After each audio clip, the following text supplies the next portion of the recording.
Entra em campo agora o podcast Cantos, Bexigas e Drible da Vaca, com Pedro Pellegrino e Luan Carvalho.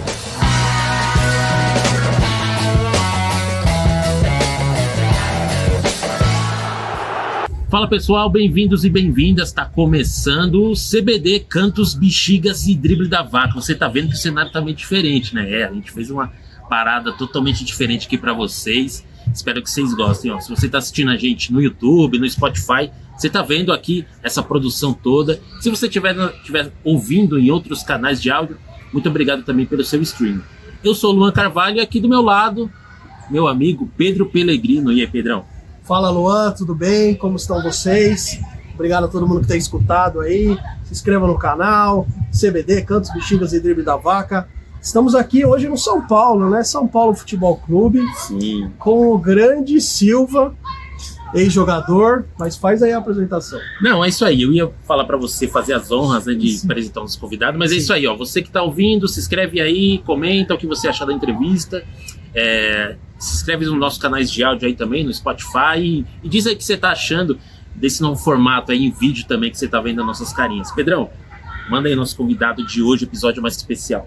Então, estamos aqui no São Paulo Futebol Clube, porque o Silva, Alexandre da Silva, nascido dia 13 de fevereiro de 1969, foi um grande ex-jogador, passou a maior parte da vida dele no Juventus da Moca, aqui de São Paulo. E, temos a honra de receber ele aqui na nossa primeira entrevista em loco. Fala, Silva, beleza? Beleza, boa tarde para nós. É um prazer falar com vocês e sejam bem-vindos. Muito obrigado. Silva, valeu por ter aceitado o convite aí, ter trazido a gente aqui nos bastidores do Morumbi, né? Aqui no campo escondido, né? Tudo mais. Quem sabe passa um craque. Essa né? parte aqui é o xodózinho do sócio. Né? Aqui todos se encontram, a maioria dos ex-jogadores, sócios também que não jogaram, a gente sempre está com eles, é sempre bem-vindo as pessoas de fora, e a gente acolhe na medida do possível o que a gente pode fazer pelo não sócio e o sócio também que não jogou, e quer estar perto dos jogadores. Top. Eu tô felizão de estar aqui no Morumbi, sempre venho no estádio, assisto lá da arquibancada e hoje estou aqui nos bastidores, né? Muito legal, muito legal. Muito top. E o Silva estava contando antes de começar aqui o episódio que ele está praticamente todo dia aqui, porque o filho dele, o Murilo, joga no Sub-12, né? Isso, ele joga no 12 e joga no futebol de salão e no futebol de campo, né? Sim. Então ele só não treina de quarta-feira, então quem tem que trazer sou eu. Então a gente está junto aqui 7 dias da semana, eu tô 6 no São Paulo. Então a gente conhece, graças a Deus, quase todo mundo e só faz amizade boas e ele também quer trilhar o caminho. Legal. O moleque é craque, hein? Eu assisti ele na final. Deus abençoe ele. Na final ali da Federação Paulista, né? São Paulo e o time do Tabuão, né? Time do Cats. Isso. Do Tabuão. São Paulo acabou sendo campeão. Sim. Jogou muito, joga muito. Ele teve uma atuação boa. Foi uma das melhores atuações dele aqui no salão. O treinador cobrava bastante ele. E graças a Deus na semifinal e na final ele acordou de verdade. Ô Silva, deixa eu te fazer uma pergunta. Você que está acompanhando seu filho aí na categoria de base, começando um sonho, né? Passa na sua cabeça um filme de quando você tinha a idade dele, estava começando, provavelmente era um campinho de terra, não tinha esses campos artificiais que a gente tem hoje. Passa um filme na sua cabeça de tudo que você passou vendo ele passar agora? Passa um seriado. Não é nem um filme, é um seriado com vários capítulos. Porque quem cuidou de mim foi meu irmão Cláudio Tadeu, que Deus tem, cuidou de mim que eu não tinha idade para ir para o Nacional, que eu comecei no Nacional, no futebol de salão, depois fui para o Hebraica, Palmeiras, depois eu fui para o Juventus. Aí meu irmão que fazia o que eu faço hoje com o Murilo, e eu via o quanto ele sofria. Então eu só tenho a agradecer ele onde eu cheguei, e espero que meu filho um dia reconheça que a correria é danada, é praticamente 7 dias da semana. Esse país continental que a gente vive, né, tem praticamente 90% dos jovens aí que tem um sonho de se tornar futebol, né, e poucos conseguem virar profissionais, né? Então é uma batalha que desde criança, né, já é uma pressão desde criança, né? Sim, eles começam cedo, a pressão em cima deles também começa cedo, porque a partir dos 10 anos você tem que estar jogando, você tem que estar investir em algum lugar, porque só na várzea você não consegue, porque o que acontece? O menino que tá no clube dos 10 aos 15 anos, chega um menino de 15 anos no clube que não jogou dos 10 aos 15 anos, o treinador vai dar preferência para quem? Para aquele que vem trilhando há 5 anos atrás da bola. Então você tem que começar cedo, para você ter seus privilégios, para você ter suas condições de jogo, de tempo de bola, de campeonato, que a gente fala que é uma bagagem mirim. Eles precisam também. O São Paulo sempre foi referência, né, nas categorias de base. Sim. E agora o Palmeiras a gente está vendo muito forte. Você pega jogadores que estão lá desde o sub-12 e agora estão despontando, né? Estão decidindo jogos, né? Então é até mais legal porque o jogador ele acaba pegando amor pelo clube. A prova do jogador que é formado na base e depois ele volta contratado é o Arthur hoje, que trilha no Palmeiras. Sim. O Palmeiras vendeu bem. Sim. E comprou bem, por quê? Porque sentiu falta dele, mas ele estava lá. Na época ele não estava nem entre os 25. Hoje é ele mais 10. Exatamente. Então, o Fagner também aconteceu isso. O Fagner também saiu, o Corinthians recontratou ele. Coisas do futebol. Que o jogador estava lá, ninguém viu. Deixaram ele embora. Aí depois que ele viram que ele era bom, contrataram ele. Mas ele já estava no clube. Sim. Tem que ter alguém olhando essas coisas. Perdeu dinheiro ou ganha dinheiro, mas você tem que saber o valor que você tem dentro do seu clube. E Silva, aí você até já comentou que você começou no futebol de salão do Nacional. Como é que foi esse processo até a chegada em 1983 no Juventus da Moca? Eu ia de ônibus, eu morava no Alto de Pinheiros ali, meu irmão me levava, aí eu trabalhava lá no Nacional, 80, 81. Aí eu joguei contra o Juventus, joguei contra o Ipiranga. Hoje, quando eu joguei contra o Ipiranga, o pessoal do Ipiranga, a comissão e os jogadores estavam tudo indo pro Juventus, que é ali perto, né? Ipiranga, Moca é ali do lado. Sim. E eu tava no CMTC Clube, no antigo Desafio ao Galo, que a gente fazia parte antes do Desafio ao Galo, lá no CMTC, e nós jogamos contra o Juventus. Aí foi 4-2, eu fiz 2, o Juventus fez 4, perdemos. Ainda quem fez os gols lá foi o Ed Wilson, que fez 2, que hoje é meu amigo particular. Também jogou comigo no profissional. O Ricardo Vieira também jogou. E eu fiz os 2 gols do CMTC.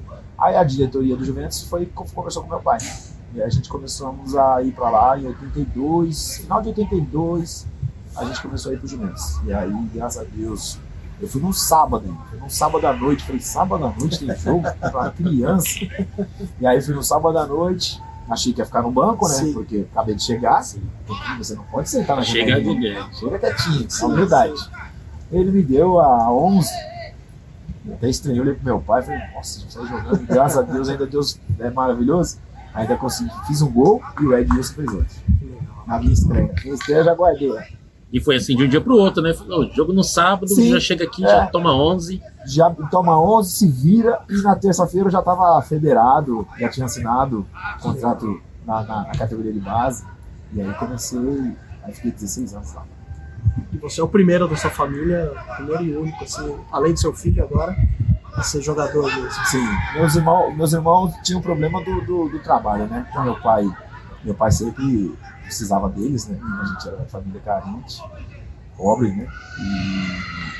E eles sempre tiveram que trabalhar primeiro para depois jogar. Então, como eu era o caçula, xodó de todos eles, aí ele falou, não, primeiro esse aí vai jogar, depois trabalhar. Então, todos apoiaram.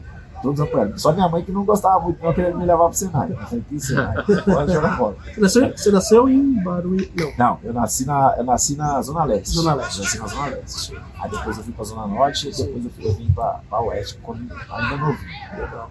Aí todos eles cuidavam de mim, mas em especial meu irmão, Cláudio Tadeu, foi relativamente meu pai. Meu pai trabalhava demais e meu irmão fazia os meus horários com o dele. Ô Silva, você comentou que ficou ali 16 anos jogando no Juventus da Moca ali, né? A gente sabe que o Juventus é um clube que é famoso ali por... É um bairro que tem um clube e um clube que tem um bairro, né? Nesse período que você passou lá, praticamente a vida profissional, né, como jogador de futebol inteira, Você também se sentiu ali, mesmo nascendo na Zona Leste, se sentiu ali um moquense? Essa é a palavra certa, é um moquense. Eu nasci ali no Brás, a palavra verdade. O Brás Moca. Sim. Então eu tenho um pedacinho da Moca, já tem no sangue, por causa que o Juventus, pra mim, é a segunda pele. É um time que me deu tudo, e me deu a condição. O pessoal conhece a gente por causa do Juventus, que a gente já jogou em outros times. A gente fala que a gente passa em outros times, mas tem time que você joga. Lá eu joguei de verdade. Então, Virou um pouco italiano. Italiano preto é difícil, mas vamos lá. Só o Balotelli. Mas eu devo tudo, assim, ao Juventus, e o carinho é muito grande. Até hoje, quando eu vou lá também, eu sou bem recebido. Tenho amigos que moram lá, que jogou comigo, Dias, que mora lá na Paz de Barros. Betão trabalhava lá, há muito tempo ele trabalhou lá. Eu tenho vários amigos na Moca, e sempre quando eu vou lá também sou bem recebido. E o carinho do povo que elegeu, foi o povo que elegeu, como o moquense que elegeu o meu gol como o gol mais bonito da história. Então, isso para nós é um privilégio de estar vivo e receber homenagens do povo que o italiano é crítico. É crítico. E ainda ele olha para você com carinho e te dá uma retaguarda, isso é muito bom. A gente já ia entrar nesse gol de bicicleta. O engraçado é que a gente estava pesquisando, e que a sua família era corintiana. E aí o gol de bicicleta você vai fazer exatamente contra o Corinthians, no Pacaembu, goleiro Ronaldo. Como foi esse gol? Então, foi uma história legal. E na base eu já fazia gol contra o Corinthians. Sempre tem um time que você faz gol, assim, igual o Ed Wilson, eu falo sempre dele, porque é uma referência boa também. Sim. E fazer uma retrospectiva dele, ele fazia bastante gol contra o São Paulo. Tá. Nós iríamos vir para cá em 90, 89. Não vim por causa de dinheiro que o Ferreira Pinto pediu um alto valor, e a gente ainda era uma promessa. Então eu sempre fazia gol contra o Corinthians e ele contra o São Paulo. Aí a gente acabou de subir da base, 88 eu subi. 89, eu, no tempo do orelhão ainda, lembro da fichinha? Na Javaritinha, a gente estava concentrado. Tinha até atacante que fazia gol e ia lá no orelhão, sim, né? Era isso mesmo. Aí eu peguei, a hora que eu acordei, fui lá e liguei para casa. Ia ter feijoada lá em casa. Eu tenho 8 irmãos, nós somos em 9. E Dia das Mães, todo Sim. mundo ia lá ver ela. Aí eu liguei lá e falei, mãe, vai no estádio que eu morava no Alto de Pinheiros. Alto de Pinheiros é pertinho da doutora Arnaldo ali, não é tão longe. Falei, vai no jogo, que eu vou fazer um gol de canela pra senhora, e depois a gente volta pra feijoada. De canela. É verdade, falei de canela mesmo. Aí eles foram todos. O jogo era 4 horas, 5h30, 6 horas, a gente volta. O Negrão almoça tarde, Sim. A família toda. Aí saiu aquela coisa linda lá, a feijoada ficou pra segunda. Não deu nem tempo, porque dali eu fui pra todas as emissoras, né? Tinha a Manchete ainda, Gazeta Esportiva, Sim. tinha um na Record que eu não lembro. Então eu fui em todas com os motoristas, né? E gravava em uma, eu saía correndo para outra. Cheguei em casa, era 4 horas da manhã. 4 horas da manhã, e às 7 já tinha gente na minha casa, os repórteres todos. Sim. Não fui para escola, fui para escola só na quarta-feira. Ô, louco. Só fui para escola na Você estava quarta-feira. estudando ainda. E aí também foi bom que eu nem repeti, né? E depois desse grupo eu passei direto. Que professor que ia ter coragem de reprovar, né? E aí ficou fácil para mim, né? Porque aí a chance de repetir, porque eu faltei quase uma semana, né? Devido às entrevistas, às viagens. Mas deu tudo certo, graças a Deus. Né? No clube, ninguém esquece aquela travessura do Paulistão de 89. Silva pedalou no Pacaembu e ganhou aplausos até da torcida do Corinthians. Mas a Lê jogava para Dona Nedina. Era Dia das Mães e o presente prometido era o gol. Podia ser qualquer um, de qualquer jeito, de canela, de nariz. Tinha só que ser gol, tinha só que ser presente. De filho para mãe. E nem precisava ser de bicicleta. Um gol brasileiro de um menino brasileiro. Ter passo de sonhador, é como um passarinho, sai pelo mundo a voar. O anjo puleiro da sorte, um dia vai pousar. O que mudou de repente a sua vida com esse gol aqui? Pelo menos até nesse primeiro tempo, hein? Mudou bastante, vi até o relógio pra minha mãe agora. Que beleza, parabéns então. Muito obrigado. Aí está. O que você falou pra torcida? Você botou o dedo indicador no peito e correu pra torcida. Você tava gritando o que naquela hora? Ali é minha família toda que tá ali. E eu gritando no peito, falando que é meu, o gol é meu. Meu e do meu time, do Juventus. Dona Nedina sabia que este gol era pra ela. A torcida do Corinthians não. Um instante para entender. O silêncio e o aplauso.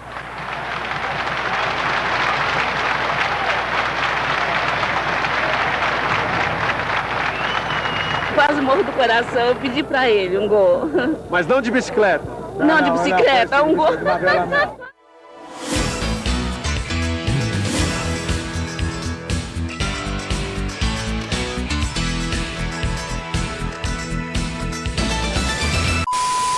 Esse gol de bicicleta, tem um filme, você já deve ter visto, que chama Boleiros. Sim. Né? E aí tem um personagem do grande ator Flávio Migliaccio, que o personagem dele virou, ele era ex-jogador e virou técnico também. Sim. E ele fala que toda vez que ele sonha, ele não sonha que ele é técnico de futebol, ele sonha que ele é jogador, né? Aí eu queria saber se você, por esse gol de bicicleta, já sonhou que estava fazendo de novo, ou sonhou que estava jogando mesmo. O jogador de futebol, ele morre 2 vezes. Quando para de jogar e a morte natural que Deus dá para nós. Eu já morri uma. Quando eu parei de jogar em 2004, eu estava no Atlético do Vale, em Santa Catarina. Voltei para São Paulo. Eu falei assim, o que eu vou fazer agora, meu Deus? Voltei numa sexta. Eu nunca tive um final de semana. Jogador de verdade nunca teve um final de semana. Por causa que era sempre nas férias tinha jogo, nos feriados a gente jogava. Então o jogador nunca teve um feriado. De sexta, sábado e domingo e poder viajar com as famílias. E eu cheguei e falei, o que eu faço agora no sábado de manhã? Perdidinho em casa. Mas graças a Deus tinha jogo da Várzea dos meus amigos. Falei, onde vocês estão? Aí eu fui pra beira do campo. Mas voltando nesse assunto do sonho, a hora que eu acordei, que eu vi que eu estava aposentado, eu falei, puta, morri, nossa. Aí eu falei, o que eu vou fazer agora? É aí que eu falo que o jogador morre 2 vezes. Aí graças a Deus depois eu fui para a DPM, e aí eu comecei a dar aula, e lá tem um time também, um time muito bom. Então eu já conciliei. Na outra semana eu já consegui trabalhar e ia já amenizar a bola que eu já jogava no final de semana. Então fiquei lá também 14 anos. Aí deu uma sossegada no coração. Mas o jogador morre 2 vezes. E você encerrou a carreira, né, como jogador profissional com quantos anos? Tava com 36 para 37. Já é uma idade que hoje a gente já acha que o jogador já está esperando se aposentar mesmo, né? Sim, mas hoje o jogador ele tem mais condição física, porque hoje os tratamentos estão mais avançados. Antigamente a gente machucava o joelho, você ficava 6 meses para ver o que era. Hoje o menino faz uma artroscopia e ele volta em 1 mês, 2 meses. Hoje o jogador, o Zé Roberto, jogou com 40 anos no Palmeiras. Foi recontratado. Parou. O Fábio tá brilhando no Fluminense. Então hoje a condição física tá mais estudada, tá mais elevada. Naquela época a gente sofria mais. Por isso que a gente parava de jogar com 36 e estava velho. Hoje com 36 você ainda faz um contrato bom com o time. E Silva, essa semana a gente teve o gol do Rony de bicicleta que foi anulado, né? Que pecado. E eu tava vendo uma reportagem sua que você falou que você fez um gol que também foi anulado de bicicleta também, né? Não sei se você lembra desse gol, né? Eu fiz também, na Javari. Também. Eu fiz também e o juiz anulou, também com impedimento. E não tinha o VAR, hein? Não tinha o VAR. Eu acho assim, na dúvida, tem que deixar o gol valer, porque o gol que é um sinônimo de futebol. Sim. A FIFA tá fazendo de tudo para aumentar a quantidade de gols. Então, 30 centímetros é uma falta de respeito com a bola. Sim. Com a bola, né? Nem com o telespectador, com quem pagou o ingresso, que viu aquela jogada linda, que até poderia eternizar o Rony Exatamente. nesse jogo. Seria o terceiro gol de bicicleta. No Campeonato Brasileiro, contra um time grande, num estádio maravilhoso, lotado. Aí por causa de 30 centímetros, eu acho que devia rever essa situação do VAR. Na dúvida, porque o ombro tá na frente do zagueiro. Sim. Mas o atacante. Qual a vantagem que ele leva com o ombro, né? O atacante é mais difícil jogar na frente, porque na frente você tem que pensar, ser rápido, ser ligeiro. É mais fácil marcar. E ele dá pra perceber que ele traz a bola pra trás ainda, e aí ele tenta dar a bicicleta e consegue uma coisa mais linda, e anular. Até que ele vai ter gravado pro resto da vida, mostrar pro filho dele o gol que ele fez e que não foi registrado como gol certo. A FIFA já tá revendo aí já, né, esse lance do VAR, né? Quando uma linha estiver encostando na outra, dá a preferência pro atacante e tudo mais. Mas como você disse, né? Senão... O sinônimo do jogo é o gol, gente. O pessoal vai no estádio pra ver gol. Aí o homem de preto estraga a festa do jogo. Não pode. E Silva, eu tenho um amigo que é o Fernando Galupo. Ele foi assessor de imprensa durante um tempo no Juventus. Hoje ele trabalha no Palmeiras, assessor de imprensa lá. E aí eu falei pra ele porque ele conhece, ele lançou um livro sobre o Juventus, tal, Fernando Galupo. Aí eu comentei com ele pra ele fazer uma pergunta pra você, né? E a pergunta dele é o seguinte, Fernando Galupo. Silva, você nasceu nas categorias de base do Juventus. Essa sempre foi a tradição do Clube da Moca. E talvez a sua geração tenha sido a mais marcante na história do clube. Como você enxerga o atual momento do Juventus no futebol e a formação de atletas no clube? Primeiro, o 69, o time 69 entrou para a história do Juventus como o moleque travesso de verdade. Nós não tínhamos medo dos grandes. É isso que fazia a diferença. Porque é o jogador que se amedronta. Sim. Não é a instituição, porque lá dentro é 11 contra 11. E na nossa época, a gente ganhava no Parque Antártica, a gente ganhava na Fazendinha, ganhava no Pacaembu. Isso não é eu falando, isso é história. Sim. Isso é por isso que tem o nome de moleque travesso, que aprontava pra caramba. Na atual gestão, dá dó de ver o Juventus na A2, na A3. E o Juventus é o time de todos os paulistanos. O corintiano gosta do Juventus, o palmeirense gosta do Juventus, o santista. O único que não gosta do Juventus é o português. É a portuguesa, que é a rivalidade, é um clássico. Portuguesa e Juventus é um clássico. No Canindé e na Javari também era o pau torava. E o clássico Juvenal também, né? Isso. Juventus e Nacional. Juventus e Nacional, isso também. E eu vejo como assim, eu queria que o Juventus estivesse na Série A. Porque tinha condições, né? E tem. Se não tem o SAF, pelo menos tem uma diretoria boa, um presidente com pensamento bom, de manter o time lá em cima. Porque é bom para todos, é bom para a Moca, é bom para os jogadores que estão aparecendo lá hoje. Pode, por exemplo, aparece um jogador bom, você pode ser vendido, na transação dele você pode construir um CT, igual o São Paulo fez aqui com o Denilson, o CT de Cotia foi através da venda dele. Então, o que pode acontecer lá? Você investe na base, porque dá resultado. E aqui no Brasil, cada dia aparece um jogador bom. Aí você tem que garfar, você tem que lapidar, procurar. E aí assim os times vão começar a respirar só com o dinheiro do clube. O jogador, quando vai pro clube, ele vai já fatiado. Ele é de todo mundo. Agora, se você faz o jogador na base, é 100% do clube. Isso que eles tinham que dar uma atenção com carinho. Boa. E também os times, todos os times, né, tendo uma base forte, quando aquele jogador da base for profissional, ele já chega mais pronto, né? Porque ele passou por uma fase. Aqui na época do seu Tele, a base treinava igual profissional. Porque o jogador subia, já não sentia. Hoje não, hoje ele precisa de uma adaptação. Porque a base treina de um jeito, o profissional treina do outro. Só que o moleque ficou 5 anos na base. Aí ele sobe, em 6 meses ele tem que fazer esses 5 anos virar 6 meses. E às vezes o treinador não tem paciência. Por isso que existem as grandes contratações.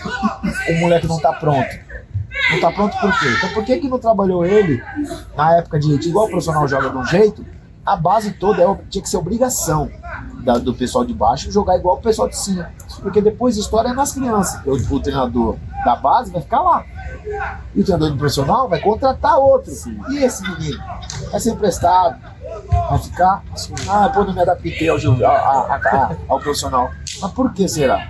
Porque o treinador da base, com medo de não perder o emprego, o que ele faz? Ele enche de volante e zagueiro, e o jogador habilidoso, o neguinho que é da favela, não pode treinar, não pode jogar e não pode dar 3 toques na bola. Ele é robotizado. E vocês foram vice-campeões, né, da Taça São Paulo, né? Fomos vice 2 vezes. Perdemos pro Fluminense e perdemos pro Flamengo, do Marcelinho, Paulo Nunes, Júnior Baiano, Piá. Era um time de respeito. E demos 6 bolas na trave.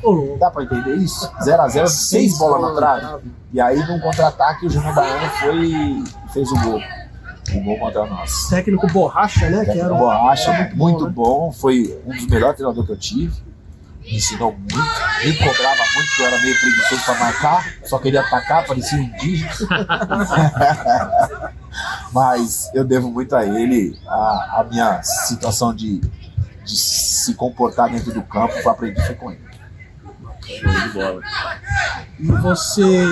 E aí você passou pela Chapecoense, você jogou no Nacional também, né? Sim, joguei. Ferroviária, Novo Horizontino. Isso, como foi essa deu uma andadinha boa. Eu fui pra Chapecoense. Quando eu fui pra Chapecoense, o treinador era o seu Joel Castro Flores, depois ele foi para a Arábia. Ele veio pro Juventus, trouxe 13 gaúchos. Trouxe 13 gaúchos. E como nós tínhamos vindo da base, falei, a gente não vai jogar. Só que ele não sabia. Aí que eu falo, o olho do treinador. Aí ele viu nós treinando no time de baixo, ele já mudou a ideia dele. 4, 5 já foi pro time titular, porque ele trouxe o time titular. E graças a Deus eu tava entre esses 4, 5. Como eu agradei ele bastante, depois ele me levou pra Chape. Seu Joel. Como é que é essa vida de jogador, de ficar mudando de ambiente a cada 1 ano, 2 anos? É difícil mesmo a adaptação? É difícil porque, assim, você vai para um estado. Você vai para um estado que, aqui em São Paulo, no dia tem as 4 estações. Só que, por exemplo, em Chapecó, quando eu cheguei lá, era 7 graus, aqui tava 30, 29. Eu fiquei 15 dias de cama, por causa devido ao frio. E quando eu fui treinar, aqui a gente treina de meia soquete e chuteira de borracha. Eu fui pro coletivo, os gaúchos falaram assim, você vai treinar assim, Silvio? Oxe, assim que nós temos em São Paulo. Eu tá maluco, aqui é proibido, velho. Aqui é só trava de alumínio, caneleira e meião. Erguido até o joelho. Eu pensei que era brincadeira, era verdade. Aí antes de começar o treino, o seu Joel falou comigo, Silva, aqui você não vai andar assim não. Já vai pegar a chuteirinha de trava, porque aqui os campos é tudo molhado. E é o dia inteiro, por causa do tempo lá, né? Por isso que o futebol do Sul é mais... É só força. Não só força não, tem os técnicos, os jogadores técnicos. Mas 70% lá é força. Aí até me adaptar, do jeito que a gente jogava aqui, levinho, penei, mas depois eu, graças a Deus, dei uma trilhadinha boa lá. E você quando você estava no Juventus, mais de 15 anos aí, você quase foi pro Santos, né? Como foi essa... O Santos foi atrás da gente na época do seu o nome dele?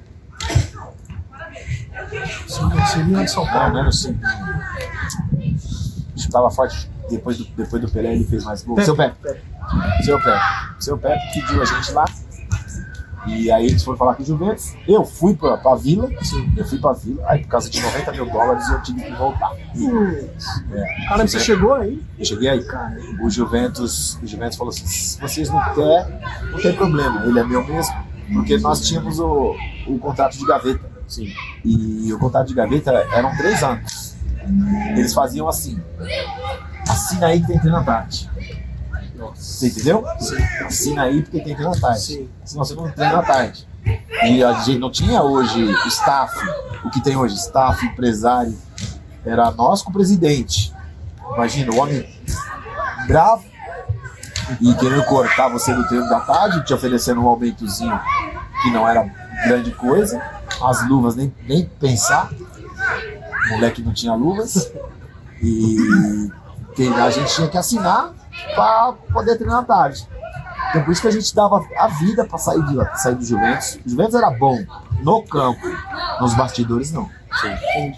Ferreira Pinto e o falecido Robertão, eles atrasaram a vida de muitos jogadores. Eu falo porque eu tava lá, eu fui um dos. O Basílio me pediu no Corinthians, seu Pepe me pediu no Santos. Quando o Basílio chegou no Juventus, em 94, nós jogamos contra na quarta-feira nós jogamos contra o Rio Branco de Americana. Eu fiz 2 gols. Fiz um de falta e um de cabeça, desse tamanho. A apresentação, o treinador era o Borracha, tinha mudado o treinador, e o Basílio assumiu na quinta-feira. Reuniu todo mundo no vestiário e acabou a resenha dele e falou assim: Silva, na minha sala. Eu falei, pronto, caí. O que eu fiz ontem, Jesus? Fiz 2 gols ontem. O pessoal que tá me chamando. Porque quando você ia passar a linha, holocausto. Aconteceu alguma coisa. Aí eu falei, fala, Basílio, tudo bem? Tudo bom. Eu vou te falar uma coisa que você não sabe. Eu te pedi no Corinthians. E eu queria você no Corinthians na época que estava muito bem aqui, 3 anos atrás. O Ferreira Pinto não te liberou. Só pra você saber, que eu sei que você não sabe. Porque foi em off mesmo, uma conversa com 4 pessoas. 2 do Corinthians e 2 daqui. Aí eu já sabia que eram os 2. Aí na época meu sonho era jogar no Corinthians e no Inter de Porto Alegre. Meu sonho era jogar nos 2. E aí eu falei, puta, por causa de dinheiro não era isso. E o dinheiro nem era pra mim, era pra eles extra campo. Sim. Não era dinheiro pro Juventus, era dinheiro pra eles. Sim. Entendeu? E aí foi essa notícia que ele me deu. Mas depois eu trabalhei com ele bastante, mais uns 3 anos no Brasil. Também foi um dos melhores que eu tive também. Eu gostava bastante do jeito que eu jogava. Só que cobrava a marcação, que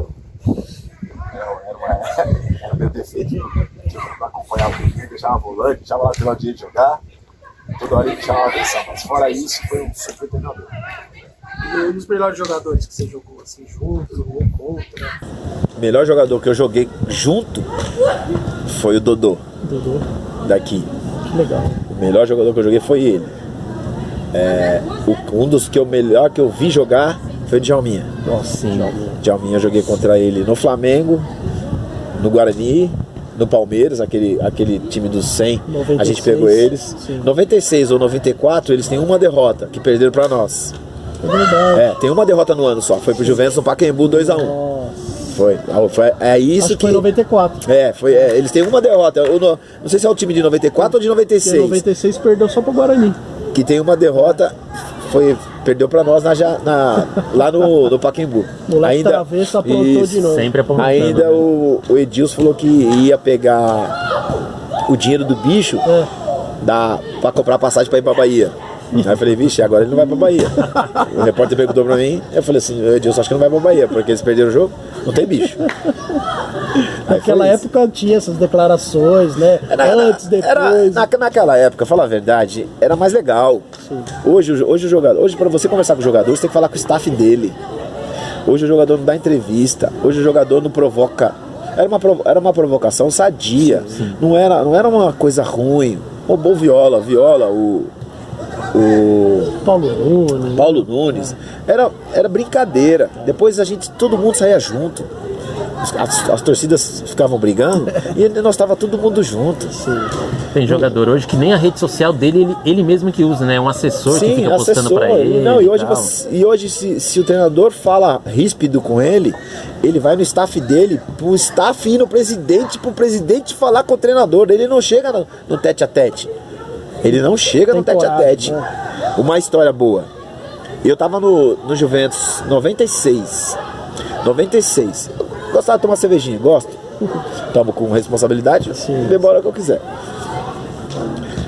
O Basílio pediu pra mim ficar 1 mês quietinho na concentração, na pré-temporada lá em Igaraçu do Tietê. Falei, Basa, vou fechar com você que você é o cara, você é muito gente boa.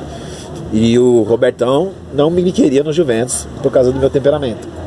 Ele é muito bocudo, é folgado, joga bola, mas é bocudo. Ele falava pro Basílio. O Basílio passou pra mim. Falou, ó, o Ferreira Pinto não te queria, o Robertão não te queria, mas os bola e eu queria. Falei, tá bom, o que você quer que eu faça? Quero que você fique quieto. Treina e fica quieto. Fecha essa boca, você é bocudo. Treina e fica quieto, o resto seguro. Falei, tá bom. Eles iam suspender meu contrato e tudo. Fomos pra Igaraçu. Igaraçu sempre, depois do treino, pré-temporada, a gente, né, pegava e levava pro quarto, meia dúzia. Eu falei, não vou beber. Fui homem pra caramba com ele, não bebi. Tava fininho, voando baixo. Primeiro jogo, contra o 15 de Jaú, lá em Jaú. De Igaraçu nós já ficamos lá. Tinha o expressinho, lembra que tinha o expressinho antes? Sim. Então quer dizer o quê? Tinha o expressinho, então tinha 32 jogadores. Porque tinha que ter jogador pro expressinho e pro profissional. Desses 32 jogadores, o único que não jogou foi eu. Porque eu estava convocado pro profissional, eu era o 18º. E pra jogar no aspirante não dava mais tempo, porque eu estava no hotel pra vir pro jogo. Sim. O único que não jogou, que não se trocou, foi eu. Aí eu achei um desaforo aquilo, porque eu fiquei 30 dias quietinho. Ele me pediu, eu fui homem com ele. Aí ele foi e me cortou, tudo bem. Na volta de São Paulo, paramos no restaurante. Porque acabou o jogo lá às 6 horas, Jaú é longe, né? Chegamos aqui, era meia-noite. Eu não jantei, nem saí do ônibus. Bravo. Aí na segunda tarde, coletivo do quem não jogou, ele me colocou, jogamos contra o Júnior. Mas voei baixo de tanta raiva. E isso, os moleques vinham perto de mim e falaram assim, não é ali mim que eu vou te quebrar, né? Aí, jogo contra o Guarani na quarta, lá no Brinco. Como eu não fui convocado, fui cortado em Jaú, falei, não, nem tô. Peguei meu carro, tô indo embora na quarta-feira, na terça-feira de manhã, depois do treino. Não assinei aspirante e não assinei a ficha do profissional. Falei, achei que eu não tava, porque eu tinha metido a boca. Aí ele falou assim, eu não vou levar mais 18 jogadores na pré-eleição, porque teve um aí que rateou, ficou bravinho. Aí eu já levantei, falei, agora vai rescindir meu contrato mesmo, mas eu vou falar. Sim. Fala, Basílio, deixa eu falar uma coisa aqui pra você. Falar uma verdade aqui, que se eu estiver mentindo, você me desmente perto dos outros 31 jogadores aqui. Nós combinamos uma coisa, dia 2 de janeiro. Eu não tomei um gole, todo mundo sabe que eu bebo aqui, mas bebo igual todo mundo bebe aqui. Mas teve uns que beberam aqui, eu não vou citar nome porque eu não sou disso. E eu fiz um pacto com você. Eu fiquei quieto, eu sei que o Robertão não me queria aqui, o Ferreira Pinto também não, mas você assinou embaixo. E dos 32 jogadores que estão aqui, o único que não jogou foi eu. Você quer que eu dou sorrisinho como? Uhum.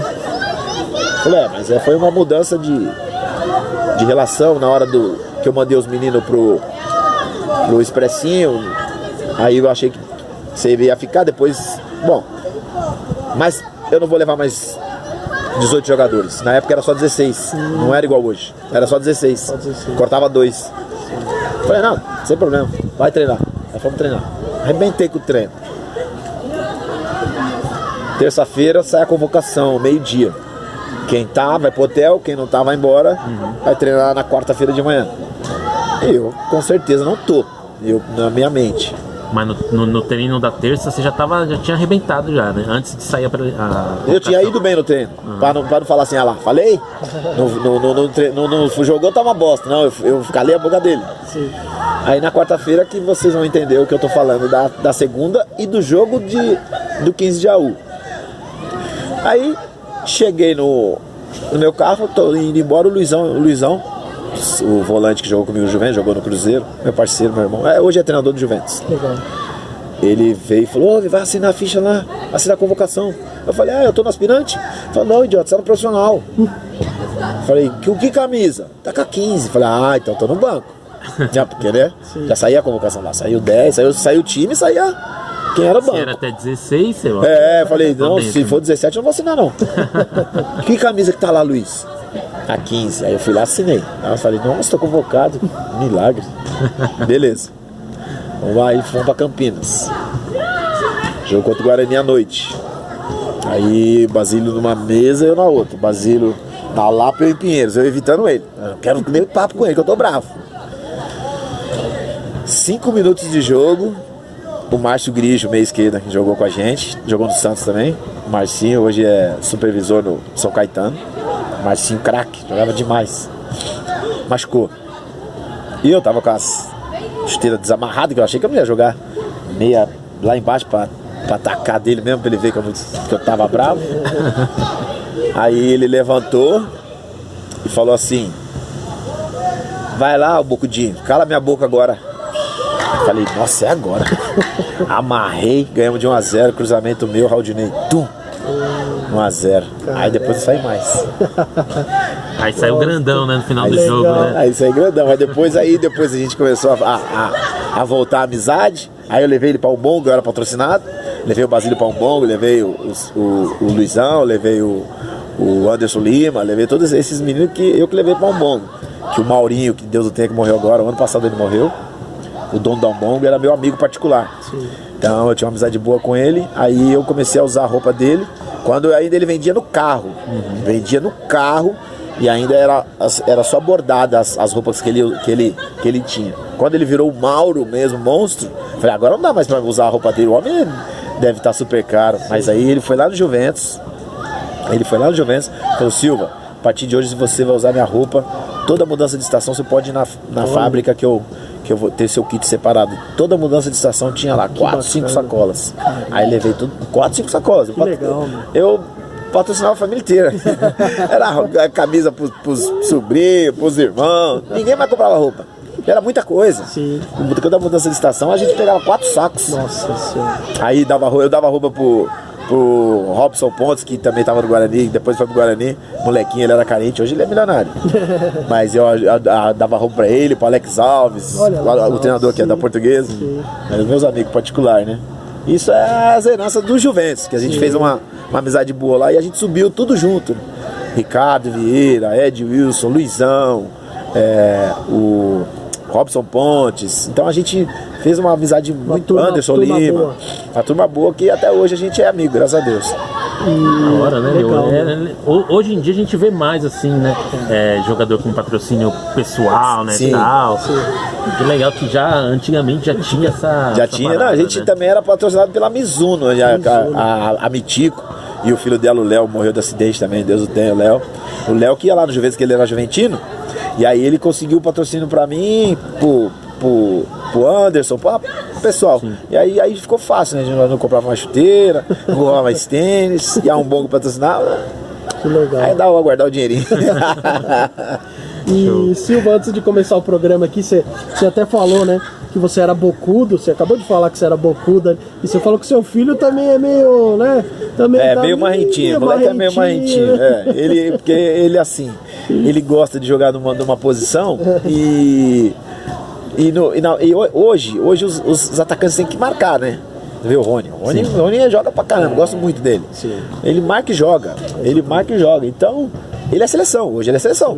Hoje ele é seleção. Se ele marca, eu dou sempre o exemplo dele, porque ele, o Dudu e o Arthur, hoje que o Arthur caiu como uma luva no time do Palmeiras, os três não deixam os zagueiros jogarem. Sim. Então eu mostro isso pro Murilo, ele não gosta, por causa, é igualzinho, pai, preguiçoso pra marcar.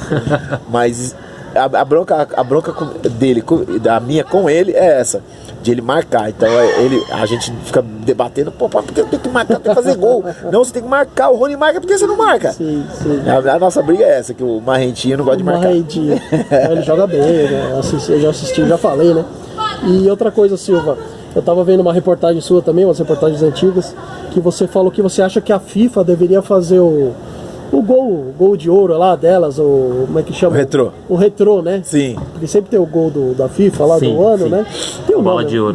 Bola de Ouro. E você acha que deveria fazer o retrô, né? O seu. Se tivesse o retrô, se eles colocassem o ano, a gente seria um sério candidato, né? Porque foi um gol bonito, mas não chegou o ofício na FIFA e eles, pelo jeito, não vai fazer nada, não. Era bom, né? Eu ganhar esse troféu, porque ia ser uma marca, né?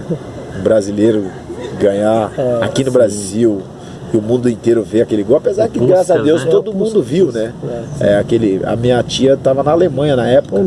Tava na Alemanha, ela viu, né, e ela ligou lá em casa e falou: que isso que ele aprontou? Aí foi legal. Todo mundo falando. Aí olhou, mas por que Silva? Porque meu nome é Alexandre, e lá no bairro é Lê, né? Aí foi Silva porque nós éramos em 5 Alexandre. Então tinha Alexandre Torres, Alexandre Matos, essas coisas tudo. E aí ficou o sobrenome. Mas também foi bom, porque o Alexandre tinha um monte, e Silva tinha pouco. Aí, profissionalmente, aí ficou Silva.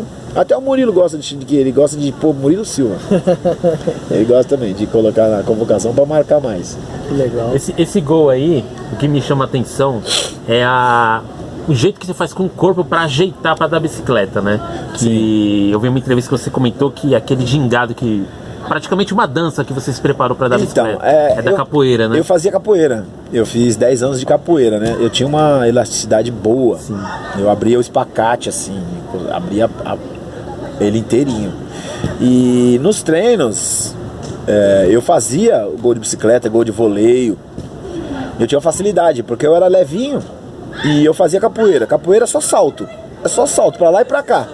Então eu chegava no jogo, eu tinha facilidade. Nos treinos, os meninos ficavam treinando pra nós, cruzando pra nós lá. Aí as bolas que vinham de cabeça eu dava voleio. As bolas que tinha pra dominar no peito eu dava de bicicleta. Mas era a facilidade que a gente tinha.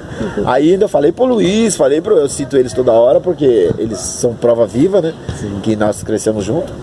Eu falei, vou guardar uma ainda de bike. No dia que eu guardei, que eu fiz o gol de bicicleta, eu falei pra ele, o Ed tava no aspirante e foi embora. O Luizão tava no profissional já. O Ed jogou antes. E aí ele falou, meu, que boca, você falou isso há uns 3 meses atrás. Eu falei, lembra, Luiz? Você lembra que eu falei que eu ia guardar um, mas não sabia que ia ser contra o Timão com 40 mil, né? Sim. No Dia das Mães. É coisa de Deus. É Deus que abençoa, graças a Deus. Muito legal. Show. E Silva, a gente está encerrando aqui a entrevista, mas antes, conta como é que foi a sua passagem pela Polônia. Então, eu fui pra Polônia para passar uma temporada. Um frio danado. Você tinha que jogar com aquelas meias grossas. Sim. Esquentar o pé com álcool e aquele que o pessoal usava nas casas que não tinha luz. Sim, sim. E a gente tomava conhaque com café pra treinar. Caraca! Eu cheguei lá, sofri um pouco, porque é totalmente diferente, né? E a comida também lá é tudo com água. Aquela batata que a gente gosta de assotê, é com caldo, não existe. Aí, graças a Deus, eu consegui um restaurante japonês lá, um tradutor. E aí a gente comia bem lá todo dia. Foi aí que eu comecei a gostar da comida japonesa. Eu comia todo dia um salmãozinho grelhado com um arrozinho e a saladinha. E aí viciei. Aí eu parei de comer a comida polonesa, que era horrível. Sim. Café, eles colocam o pó no café, no copo. E esquenta, aí fica todas aquelas bolinhas pretas na boca. Parece que tá tomando em vinho de areia junto. Não, isso. Fala, Jesus do céu. Tinha que coar o café na meia. Já vou esquentar meu pé aqui, né? Deixa eu coar. Mas isso que é bom, as histórias do futebol, né? Em cada lugar, o sentido da coisa é você jogar uma bola, mas assim, os bastidores de cada país, de cada time tem sua religião, seu jeito de ser. Aí você pensa assim, pô, você joga no Juventus, mas acha que o São Caetano é a mesma coisa. Não é a mesma coisa. Não é, cada um tem o seu jeito de ser. Mas eu devo tudo a bola e graças a Deus o meu sonho era ser jogador. Realizei. Já morri uma vez. São poucos que conseguem, né? Muitos têm esse sonho. A disputa na minha época era pior, porque na minha época era só bola. Não tinha os bastidores, né? Sim. Hoje o menino que não tem bola, mas tem um empresário bom, joga em vários lugares. Por quê? Por causa da carteira, por causa eu sou filho de fulano. Antigamente, o Neguinho podia ir no clube fazer uma avaliação. Hoje ele nem entra. Sim. Se não tiver ninguém por trás, ele nem entra. Hoje ninguém procura o jogador de verdade. Tem que ir aonde? Tem que ir nos bairros mais humildes. Sim. Não é no shopping que você vai encontrar um bom jogador. Não é no shopping. Exatamente. Legal, eu quero fazer um agradecimento especial, até cumprimentei aqui meu primo, que fez o meio de campo, Rodrigo Martelete. Boa, valeu, Rodrigo. Ó, moral, hein? Abraço, Rodrigão, tamo junto. O filho dele, Thomas, joga aqui, Amanda. Thomas, um abraço, Amandinha. Futuros craques aí. Se Deus quiser. E o filho dele também é bom de bola, danadinho. Que legal. Que Deus abençoe ele também. Show. Vamos entrevistar eles aí quando tiver no profissional, né? Isso. Com certeza. Aí põe o passado e o futuro. Thomas e Murilo. Silva, ó, valeu por ter aceitado o nosso convite aí, nessa tarde fria aí. Tô vendo aqui no termômetro do Morumbi, 21 graus, mas o ventinho tá aparecendo menos. Tá menos. Acho que tá pra 17. Eu acho que sim. Valeu aí por ter aceitado e conversado aqui com a gente. Tamo junto, quando precisar. História sobre futebol sempre tem, né? Sempre bom conversar. O futebol é bonito porque sempre tem uma novidade, né? O futebol não para, né? O futebol sempre tem uma novidade, aparece um valor, um jogador diferente, uma torcida que faz o time andar. E o futebol é mágico por causa disso. É sempre uma surpresa. Exatamente. Obrigadão, Luan, valeu. Valeu, Pedrão. Mais um episódio. É o cabeludo aí. E o careca. É, isso aí. Os carecas. Valeu, Leônidas da Rua Javari, muito obrigado. Tamo junto, Deus Valeu, abençoe. Obrigado. É nóis. Valeu, galera. Ó, se inscreve aí, segue a gente, ouve o nosso podcast em todas as plataformas, compartilhe no seu grupo de futebol. Manda pra mim o link. Manda. E é isso aí, tamo junto, até o próximo episódio, hein? Valeu. É nóis. Um abraço, tamo junto. Ótimo, obrigadão. Valeu, mano. Valeu demais.